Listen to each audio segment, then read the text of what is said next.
Toilet bowls o urinals. Kasama din nating chine-check ang mga toilet bowls at urinals sa isang classroom o sa buong eskwelahan.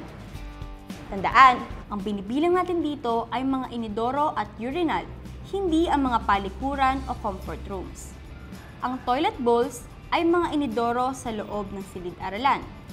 Samantala, ang toilet bowls outside the classrooms ay mga inidoro sa labas ng silid-aralan.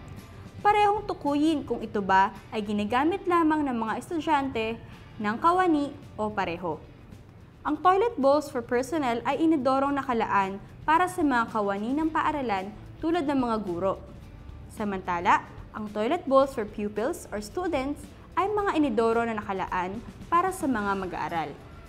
Tandaan, kung ito ay parehong ginagamit ng mga kawani at mga mag-aaral, ito ay dapat mapabilang sa toilet bowls for pupils or students.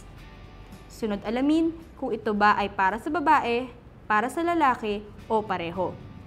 Bilangin din ang urinal, trough o multiple urinals.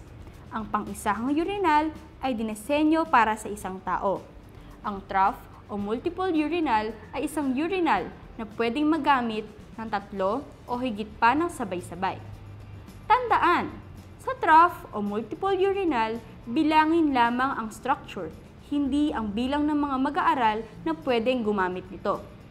Tukuyin pareho kung ito ba ay ginagamit lamang ng mga estudyante, kawani o pareho.